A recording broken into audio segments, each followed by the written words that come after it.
Ladies and gentlemen, welcome back your lovely faces to a brand new video here on the channel. Well, we kinda knew this was going to be coming, and to be honest with you, we all saw the movies. We have all seen Terminator. We have all seen AI take over the world and destroy it. Well, last week, we didn't actually see this, and it was only reported like a day or so ago. Before we get started, make sure to like the video down below, subscribe to the channel, and click that notification bell for all future videos. Let's get into it. ChatGPT has gone rogue. Here's why people are so horrified. And what it is, a rival AI company to ChatGPT got taken over by ChatGPT, which is absolutely insane. It sounds like something from a horrifying science fiction story. An AI model goes rogue, takes actions that its creators believe they had specifically prevented it from doing to complete a task in ways that they had not foreseen. But that was what OpenAI said had really happened this week when it revealed that an experimental version of ChatGPT had shown unprecedented behavior and taken the autonomous decision to hack a rival AI company, Hugging Face. That is insane. And to be honest with you, I do find it rather funny, because with them saying, oh yeah, we've prevented measures from this happening. Like shit, have you? This is happening. Terminator is happening. And it just gets crazier beyond. So the incident has led to a rush at OpenAI to explain the situation and show how it will prevent similar and perhaps even more disturbing events happening in the future. It has also prompted horror across the world, with panic that is a nightmare scenario that has long been feared and is finally coming to pass. So now we're going to be looking at what actually happened. And this was last week, and like I said, no one even got told about this until this past weekend, which, to be honest with you, it's kind of insane that no one really knew. So last Tuesday, OpenAI announced that an autonomous AI agent, which was being tested in what it thought was a restricted environment, had managed to go rogue, connect itself to the internet, and hack into Hugging Face. It called it an unprecedented cyber incident involving state-of-the-art cyber capabilities, and said that it was working to understand why it had happened and how its safeguards had not stopped it from happening.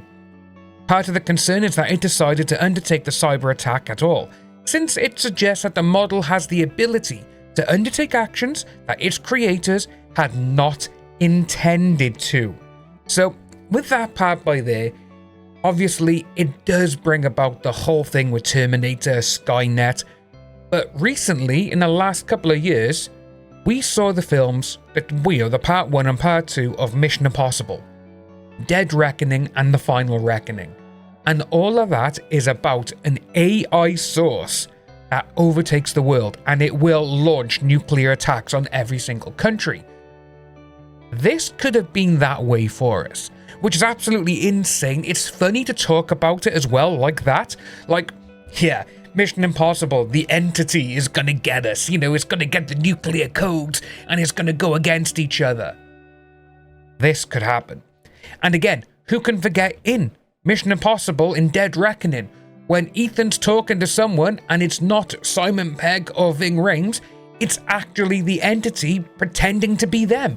We are now seeing this with some content creators who are doing faceless channels, and they're doing AI voiceovers to be like, yeah, we'll just do this and get that out there.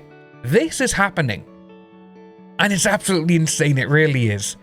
But it was even more worrying because the system had been able to actually successfully execute that attack, which included both breaking out of the limited internet connection that OpenAI had given it, and breaking into Hugging Face's systems, which is a reflection of the fact that AI systems are increasingly powerful in cybersecurity applications, both in terms of attacking and defending systems.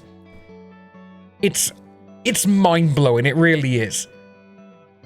OpenAI's disclosure came after Hugging Face itself, a platform used to host AI models and data, said last week that it had been hacked in a cyber attack that appeared to have been entirely undertaken by an AI agent, and from start to finish, the cyber attack was different from anything they had handled before.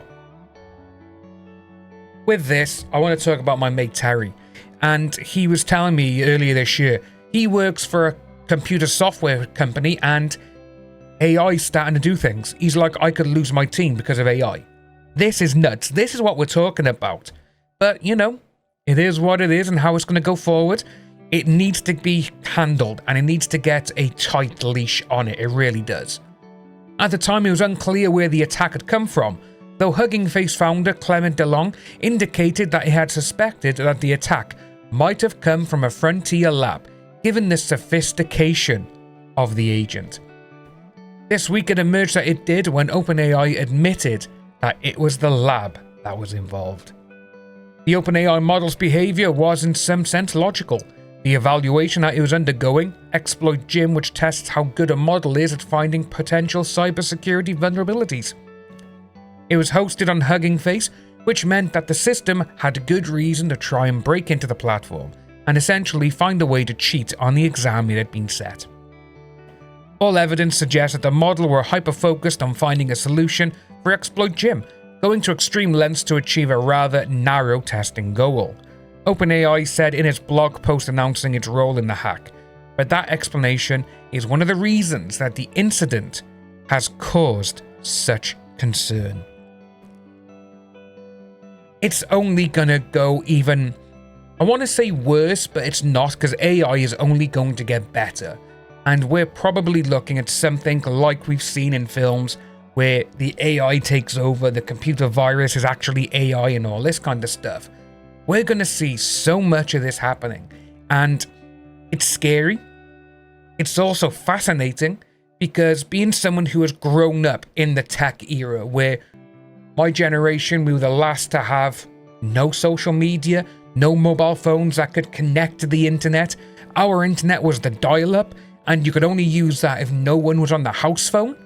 All of this going forward, and then all of a sudden we were introduced to social media and all these other things when we were just getting into university age, so around 18, 19, when, you know, we had MySpace and all this kind of stuff. And it's absolutely crazy to see. It really is. But this, whew, it's gonna go there. But guys, let us know what you think about this down below. Are you scared? Are we going to see something like Skynet in the Terminator movies take over our future? Or is it going to be the more realistic way and how it was done in Mission Impossible 7 and 8? Let us know down below. As always, my name is Dan. Take care, like and subscribe, and I'll see you in the next video.